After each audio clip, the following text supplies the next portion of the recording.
മഹാഭാരതത്തിലെ പാണ്ഡവരുടെ ഭാര്യയായ പാഞ്ചാലിയുടെ ജനനം മുതൽ മരണം വരെയുള്ള കഥയാണ് ഞാൻ പറയാൻ പോകുന്നത്.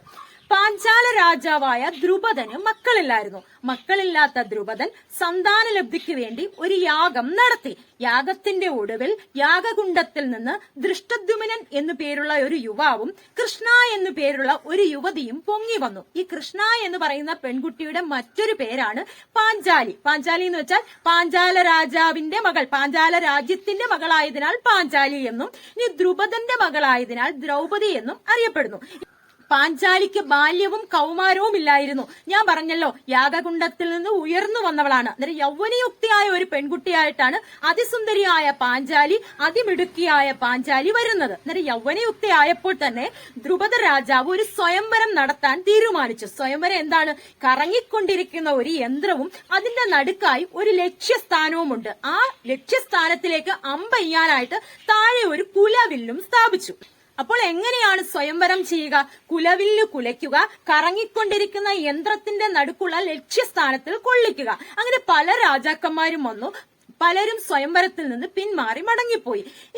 ഈ സമയമാണ് അരക്കില്ലത്തിൽ നിന്ന് രക്ഷപ്പെട്ട പാണ്ഡവർ വേഷപ്രച്ഛന്നരായി നടക്കുമ്പോൾ പാഞ്ചാലിയുടെ സ്വയംവര വാർത്ത അറിഞ്ഞു. അന്നേരം അർജുനന് പാഞ്ചാലി വിവാഹം കഴിക്കണമെന്ന് അതിയായ ആഗ്രഹമുണ്ട്. വളരെ സുന്ദരിയായ പാഞ്ചാലിയെ കുറിച്ച് വളരെ കേട്ടുകേൾവി ഉള്ളതുകൊണ്ട് അർജുനന് വിവാഹം കഴിക്കണമെന്ന് താല്പര്യമുണ്ട്.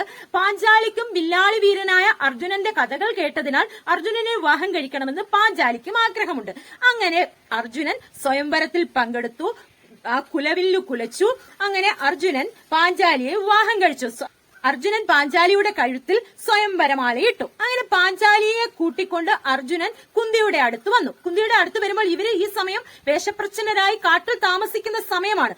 ഈ പാണ്ഡവർക്ക് 5 പേർക്കും പാഞ്ചാലി വിവാഹം കഴിക്കണമെന്ന് ഉള്ളിൽ ആഗ്രഹമുണ്ട്.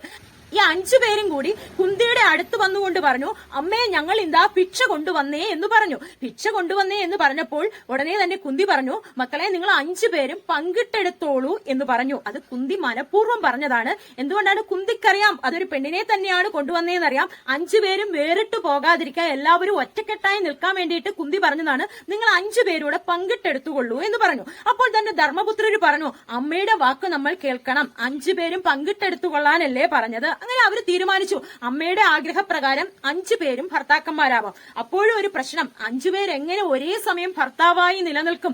ഓരോരുത്തർക്കും ഓരോ ആഗ്രഹമാണല്ലോ. ഓരോരുത്തരുടെ അരികിൽ പാഞ്ചാലി എങ്ങനെ എത്തും? ഈ ഒരു വിഷയം പാഞ്ചാലി കൃഷ്ണനോട് പറഞ്ഞു. അങ്ങനെ കൃഷ്ണന്റെ നിർദ്ദേശപ്രകാരം അവരൊരു തീരുമാനമെടുത്തു.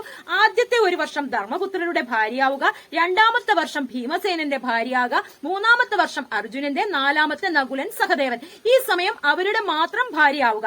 ഇതിൽ നിന്ന് വേറിട്ടാരെങ്കിലും അതിക്രമിച്ച് ഈ പാഞ്ചാലിയുടെ അന്തപുരത്തേക്ക് കയറുകയാണെന്നുണ്ടെങ്കിൽ അവർക്ക് ശിക്ഷയുണ്ട്. വീണ്ടും 5 വർഷ കാലയളവ് കഴിഞ്ഞതിന് ശേഷം മാത്രമേ അവർക്ക് ഭാര്യയാകാനുള്ള അവകാശമുള്ളൂ.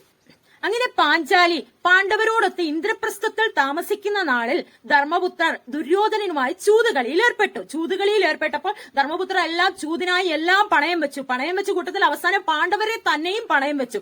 പണയം വെച്ച ശേഷം അവസാനം അവർ പറഞ്ഞു, ഇനിയും പണയം വെക്കാൻ ആളുണ്ടല്ലോ എന്ന് പറഞ്ഞു. അവസാനം പാഞ്ചാലിയെ കൂടി പണയം വെച്ച് ധർമ്മപുത്രർ ചൂതുകളിയിൽ തോറ്റു. ചൂതുകളിയിൽ തോറ്റപ്പോൾ കൗരവരെന്ത് ചെയ്തു? പാഞ്ചാലിയെ ആനയിച്ചു കൊണ്ടുവന്നു. പാഞ്ചാലിയെ ആനയിച്ചു കൊണ്ടുവന്നതിന് ശേഷം ദുശ്ശാസനൻ പാഞ്ചാലിയുടെ വസ്ത്രം വലിച്ചുരിയാൻ തുടങ്ങി. രജസ്വലയായ പാഞ്ചാലിയുടെ വസ്ത്രം വലിച്ചുരിഞ്ഞു. ഈ സമയം പാഞ്ചാലി കൃഷ്ണനെ പ്രാർത്ഥിച്ചു.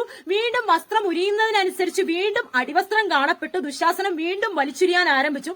അപ്പോഴെല്ലാം കൃഷ്ണൻ മറഞ്ഞു നിന്നുകൊണ്ട് വസ്ത്രം കൊടുത്തു. അങ്ങനെ പാഞ്ചാലി അതിൽ നിന്ന് രക്ഷപ്പെട്ടു. അങ്ങനെ അവർ വനവാസത്തിനായി പോവുകയാണ്. അങ്ങനെ ഈ വസ്ത്രാക്ഷേപം നടക്കുന്ന സമയത്ത് അഴിഞ്ഞുലഞ്ഞ മുടിയോടുകൂടിയാണ് പാഞ്ചാലി നിൽക്കുന്നത്. അപ്പോൾ പാഞ്ചാലി ഒരു പ്രതിജ്ഞ എടുത്തു. തന്റെ തലമുടി വലിച്ചു ഉരിഞ്ഞത് ആരാണ്? ദുശ്ശാസനനാണ്. ആ ദുശ്ശാസനന്റെ മാറിലെ രക്തം കൊണ്ടുവന്ന് തന്റെ തലമുടി കെട്ടിയാൽ മാത്രമേ തന്റെ തലമുടി കെട്ടൂ എന്ന് പാഞ്ചാലി അവിടെ വെച്ച് പ്രതിജ്ഞ നടത്തിയതിനു ശേഷം ഇവർ ചൂതുകളിയിൽ തോറ്റ് ഇവർ വനവാസക്കാലത്തിലേക്ക് പോവുകയാണ്. വനവാസത്തിനായി പോകുമ്പോൾ എല്ലാം സകലതും നഷ്ടപ്പെട്ടാണ് ഇവർ വനവാസത്തിലേക്ക് പോകുന്നത്. വനവാസത്തിലേക്ക് പോകുമ്പോൾ അവിടെയും ഒരു പ്രശ്നമുണ്ട്. ഈ പഞ്ചപാണ്ഡവന്മാർക്ക് ഭക്ഷണം കൊടുക്കാൻ യാതൊരു മാർഗവുമില്ല. അങ്ങനെ ഈ സമയം ധർമ്മപുത്രൻ സൂര്യനെ തപസ് ചെയ്തു. അക്ഷയപാത്രം എന്ന് പറയുന്ന ഒരു ചെമ്പ് പാത്രം ഇവർക്ക് ലഭിച്ചു. ഈ ചെമ്പ് പാത്രത്തിന് ഒരു പ്രത്യേകതയുണ്ട്, എപ്പോഴും ഭക്ഷണം നിറഞ്ഞുകൊണ്ടിരിക്കും. പാഞ്ചാലിക്ക് ഈ ഭക്ഷണം എല്ലാവർക്കും വിളമ്പി കൊടുക്കാൻ പറ്റും. പക്ഷെ ഒരു പ്രത്യേകതയുണ്ട്, പാഞ്ചാലി കഴിച്ചു കഴിഞ്ഞാൽ അവിടെ വെച്ച് ഭക്ഷണം അങ്ങ് തീരുകയാണ് ചെയ്യുന്നത്. അങ്ങനെ ഒരു ദിവസം ദുര്യോധനൻ എന്ത് ചെയ്തു? ദുർവാസാവിനെ പാണ്ഡവരുടെ അടുത്തേക്ക് പറഞ്ഞയച്ചു ഭക്ഷണം കഴിക്കാനായി. ഈ സമയം പാഞ്ചാലി ഭക്ഷണം കഴിച്ചിരുന്നു. അവിടെ ഭക്ഷണം ഒന്നുമില്ല.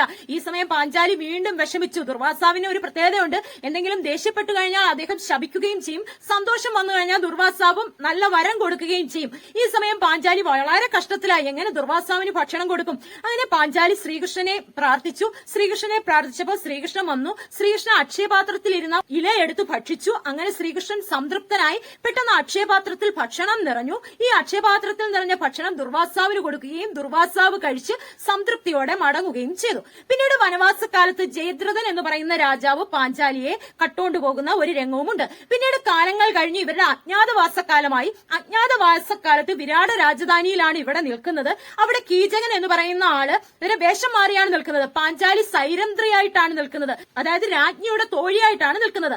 സൈരന്ധ്രിയായി നിലനിൽക്കുന്ന കാലത്ത് കീചകൻ വളരെ മോശമായി പാഞ്ചാലിയെ സമീപിക്കുകയും ഭീമസേനൻ പാഞ്ചാലിയെ രക്ഷിച്ച് കീചകനെ കൊല്ലുകയും ചെയ്യുന്നു. പിന്നീട് കുരുക്ഷേത്ര യുദ്ധാനന്തരം പാണ്ഡവർ ഹസ്തിനപുരിയിലേക്ക് തിരിച്ചു വരികയാണ്. അവർ അവിടെ ജീവിച്ചതിന് ശേഷം അവരുടെ ജീവിത സായാഹ്നമായി എന്ന് തോന്നി.